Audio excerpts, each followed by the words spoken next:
Shalom, Kohalal Yahweh Ba'ashem Yahushua Ba'ashem HaKakodash. Double honors to the elder apostles of GMS, including the elders that came before them that taught us this truth. And shalom and salutations to all the brothers that push in the word of truth and in sincerity, the hopeful elect tabernacle of David. I'm the brother Yahshua. I'm back with the WW3 Daily update.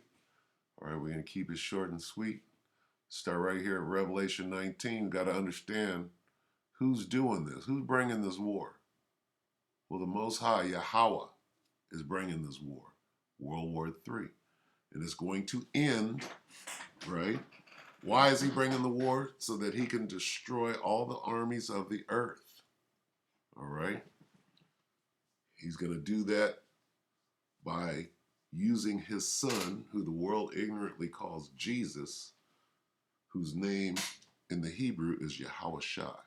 All right? He delivers. He's the deliverer. All right? So he's going to use his son Yahushua, and he's going to use the angels of heaven, who are the army of God, the heavenly hosts.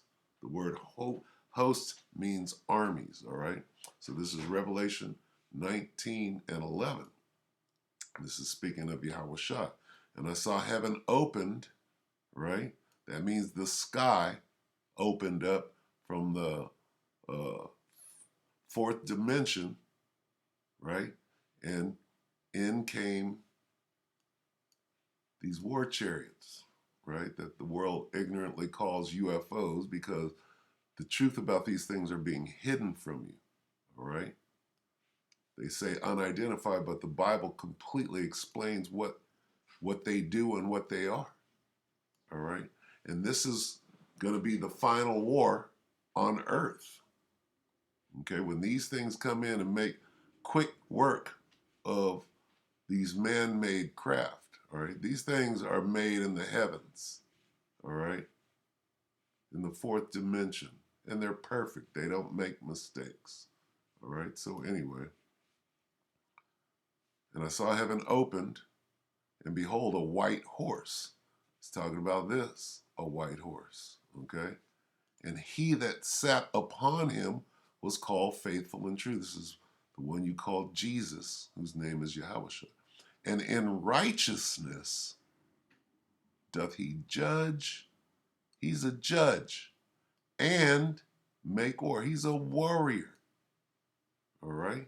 And he's coming back to put down the armies of the earth. Well, Jesus Christ is coming back to hand out daisies and hug everybody because he loves everybody. No, it's not what the scripture says. What does this say? And in righteousness doth he judge and do what? Make war. He's coming back to make war. All right? His eyes were as a flame of fire, and on his head were many crowns. What are the many crowns? The crowns, or the crowns of the kings of the earth. The presidents, the governments, all right, of these different nations, right? And he had a name written that no man knew but he himself. We know the name now, Yahushua. And he was clothed with a vesture dipped in blood. Why does he have blood on his clothes if he's coming back to hand out daisies? And his name is called the Word of God. Now listen, and the armies which were in heaven followed him upon white horses. Okay, this is what they're described. This is what John the Revelator had a vision of, and he's explaining it. He's using code. He's speaking in code. They followed him upon white horses. This horsepower far outweighs anything that man can make. Clothed in fine linen, white and clean, all right? And out of his mouth goeth a sharp sword. That's talking about laser beam, the weapon systems on these crafts, all right?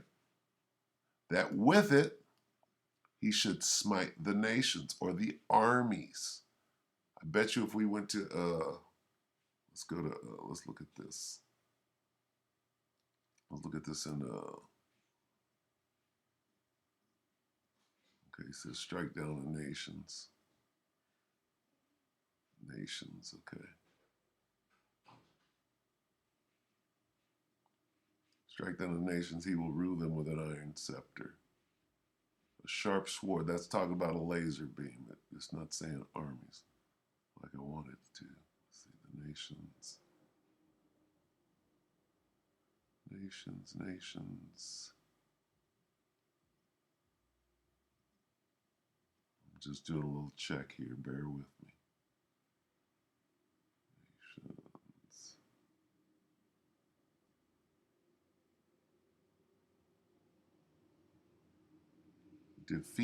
How do you defeat the nations? Let's talk about their armies.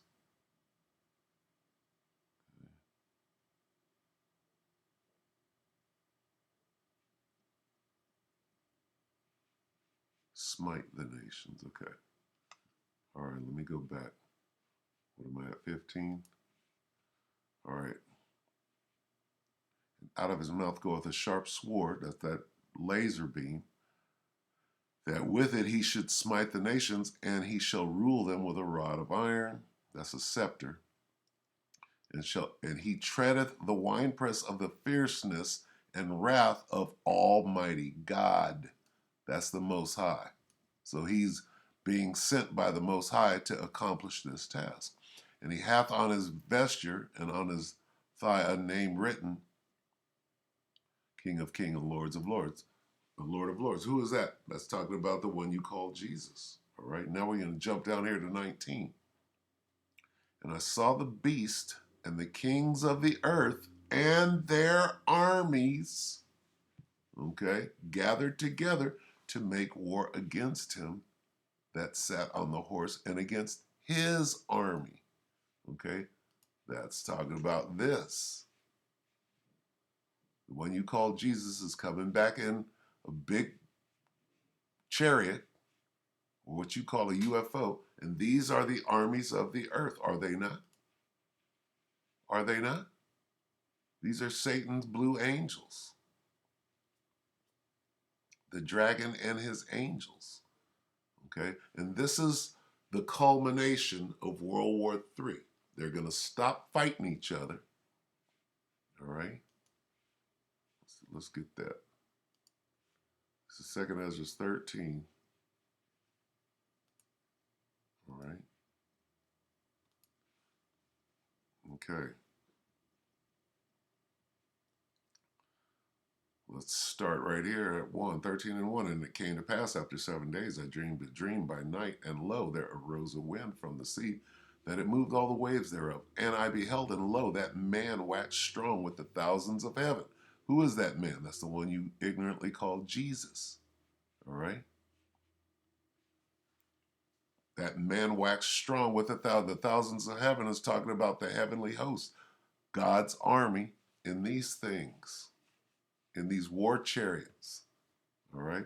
And when he turned his countenance to look, all things trembled that were seen under him. When you see these things, you're going to shit on yourself. All right. And whensoever the voice went out of his mouth, all they burned that heard his voice, like as the earth faileth when it feeleth the fire. That's talking about a sharp sword went out of his mouth. Okay. Right here saying voices talk about lasers. All right. And after this I beheld, and lo, there was gathered together a multitude of men. Okay, out of number from the four winds. This is World War III. They're already fighting each other at this point. Okay, the nations of the earth are fighting each other in World War III. Let's go back here. Where were we? Revelation. All right. And I saw the beast and the kings of the earth and their armies gathered together to make war against him that sat on the horse. So they will be fighting each other. Let's get that. This is World War III. The armies of the earth gathered together. All right. God gathered them together to bring an ambush on them. All right. Right. Gathered together. Lo, there was there was gathered together a multitude of men, all the armies of the earth, out of number from the four winds of heaven. All right. But I beheld, and lo, he had graved himself a great mountain and flew up upon it. What great mountain? This great mountain. She'll be coming around the mountain when she comes, right? What does it mean? Background. Let's jump down here. The original song was published in Old Plantation Hymns in 1899. It ostensibly refers to the second coming of Christ and the subsequent rapture, with the she referring to the chariot that the returning Christ is depicted as driving. How do they know what you don't know? Okay? This mountain shall be coming around the mountain. This mountain. Okay? Go back here. But I beheld, and lo, he had graved himself a great mountain and flew up upon it. You've been singing that song all your life and don't know what it means. We're talking about it right here. All right?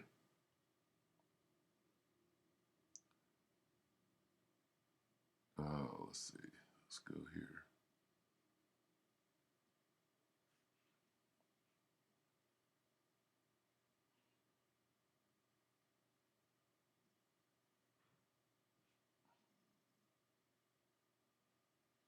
Right here.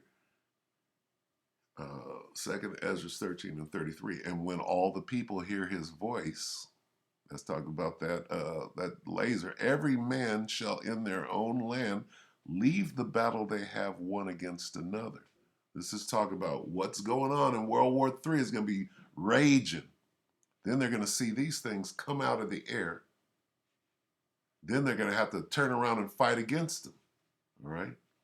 And when the people hear his voice, every man in their own shall in their own land, that's talking about their nation. All these nations are going to be fighting against each other, not the land. Okay? Leave the battle they have one against another. Let's talk about World War III, all right? Which will be going on all over the world, but mainly in the Middle East. Okay? Let's get that. Let's get Joel 3. All right? And here we have God, right, gathering the troops. God is saying, Joel 3 and 2, I will gather the armies of the world into the valley of Jehoshaphat. Okay? So God is the one gathering all the armies of the world down into the Middle East. Why? There will I judge them for harming my people. He's about to spring an ambush on them. Once they're all down there, these things are going to come out and make quick work of them. All right? This is what World War III is for. All right? It says here. Okay? Start at 9. We'll start right here. 8. And after this, 13 and 8, second Ezra. And after this I beheld, and lo, all they which were gathered together, that's World War III, to subdue him were sore afraid, and yet durst fight. They were scared as hell and fought anyway, because the Most High put the Spirit on them, made them fight. And lo, as he saw the violence of the multitude that came, he neither lifted up his hand, nor held sword or any instrument of war. All right, now it's going to explain. John the Revelator is going to explain to you in code the weapon systems of these chariots. All right. But only I saw that he sent out of his mouth as it had been a blast of fire, and out of his lips a flaming breath, and out of his tongue he cast out sparks and tempests. All right. Those are the weapon systems on these craft. Right? And they were all mixed together, the blast of fire, the flaming breath, the great tempest, and fell with violence upon the multitude which was prepared to fight, and burned them up every one, so that upon a sudden of an innumerable multitude nothing was to be perceived, but only dust and smell of smoke. meaning the Most High's army made quick work of all the armies of the earth. That's why he gathered them together in the valley of Jehoshaphat. He wanted to put them all down in less than an hour. All right? I will gather the armies of the world into the valley of Jehoshaphat. There will I judge them for harming my people. Well, we just read how it went down. All right? And they were all mixed together, the blast of fire, the flaming breath, the great tempest, and fell with violence upon the multitude, which was prepared to fight. That's World War III. All the armies of the world fighting each other in World War III. Then, out of nowhere, the heavens open up, heavens meaning the sky, and from the fourth dimension, these things come in, and you can't even count how many angels are going to make quick work of these things. All right? It says, they were all mixed together, the blast of fire, the flaming breath, and the great tempest, and fell with violence upon the multitude which was prepared to fight, and burned them up every one, so that upon a sudden of an innumerable multitude, nothing was to be perceived, meaning they all were vaporized, but only dust and smell of smoke. When I saw this, I was afraid. So that's what, okay? Afterwards saw I the same man come down from the mountain. What mountain? We got to go back and explain this again. With the she'll be coming around the mountain, referring to the chariot that the returning Christ is depicted as driving. The mountain is a chariot. The song is derived from the Christian spiritual known as When the Chariot Comes. Here's the chariot. Here's the chariot. Okay? Go watch Independence Day with Will Smith and you'll see the chariot. All right? A huge mountain coming out of the clouds. All right? These devils know exactly what they're talking about. And they know that I'm explaining using the scriptures exactly what's going to happen. It's already written. All right? This is going to happen.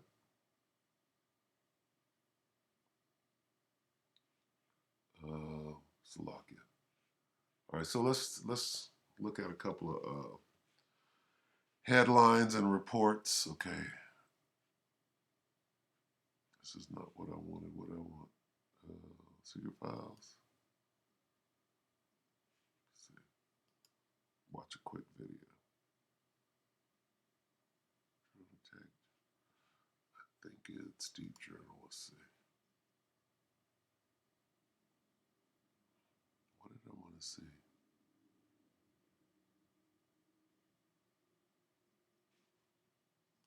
Secret reports. Maybe. Oh, this is it. Let me see. No. Nope. That's 2 days ago.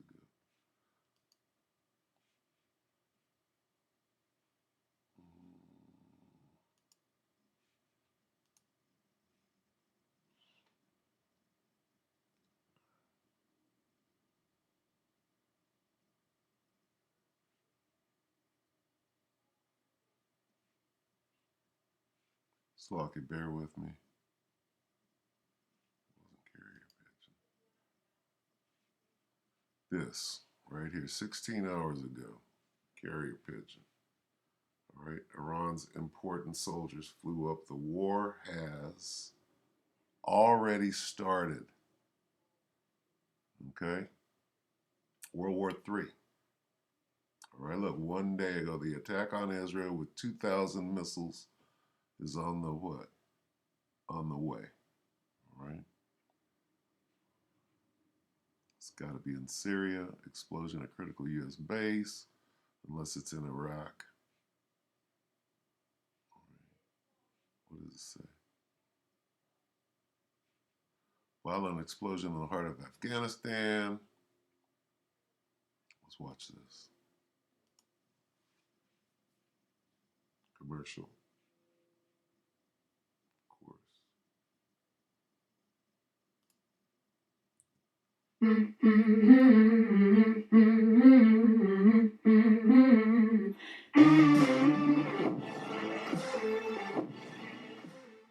Welcome to the Carrier Pigeon channel. A major attack was carried out on Iranian soldiers collaborating with Syria in Damascus. It is stated that Iranian soldiers are sending engineers to Syria. However, the region was devastated by air raids. There are more than 20 dead. United States and Turkey took action. The war has already begun. The occasional bombing of an army bus in Damascus and a bombing attack on a rebel-held town in northwest Syria minutes later killed 27 people on the 20th of October, making it the deadliest attack in months. Two bombs placed on an army bus in central Damascus were detonated early in the morning, the state news agency reported. 14 people lost their lives in the biggest attacks of the last 4 years in the capital. No direct allegations were made regarding the bombing. However, shortly after the bombardment by government forces, 13 more were killed alongside a repeated airstrike in Idlib province, an area controlled by groups that have claimed responsibility for such attacks in the past. Later, it was reported that the third bomb was noticed and destroyed by the soldiers in the region. Later, the Assad regime forces wanted to respond immediately to this attack. However, the attack targeted the market used by civilians in the region. Many civilians are reported to have been killed and injured. Afterwards, the Assad regime forces continued to strike different parts of Idlib. They said there were opposition forces in the areas they hit and they targeted ammunition depots. However, if we look at the attacks of the opposition, the war has spread to the region where the Assad regime forces are deployed. We mentioned that the United States and Iraqi government started operations. But I think that allied countries are also involved in these operations. Recently, Iranian-backed groups attacked Turkish soldiers. I think that this attack may have been carried out by Turkey. Okay, so what they're explaining right now, the Syrian war has been going on for years, all right? But then they were using proxy, all right? Meaning the people of the region, they armed some Syrians to fight against the government and that whole thing, all right? And the major players are the U.S., Iran, Russia, right? They're the ones arming these, like Hezbollah, uh, uh, uh, different factions like that, all right?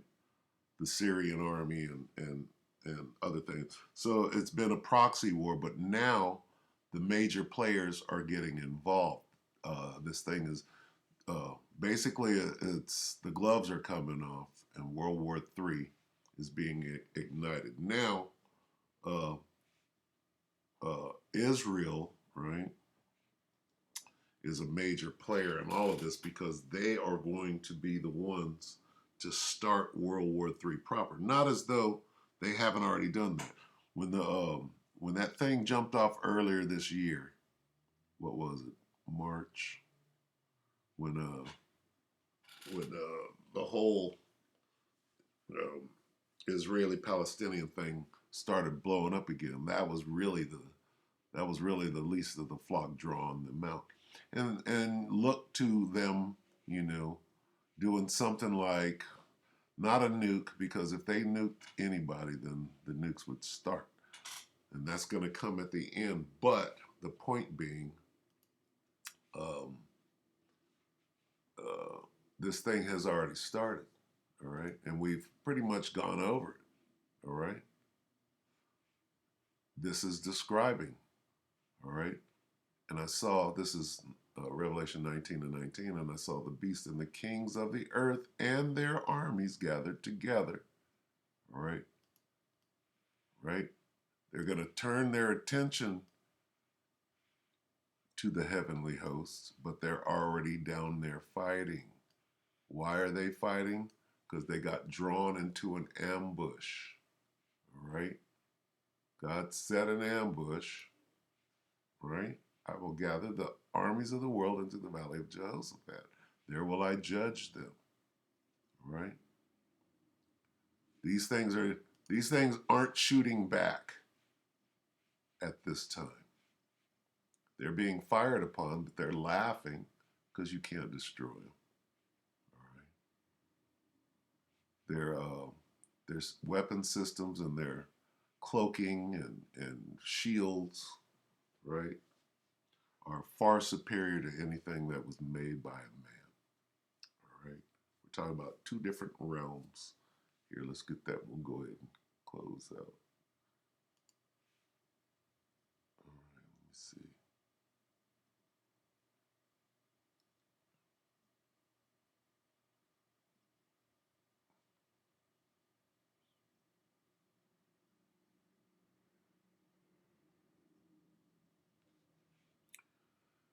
This is talking about World War III. This is 2nd Ezra 13 and 31. We'll close after this. And one shall undertake to fight against another, one city against another, one place against another, one people against another. That's all World War III.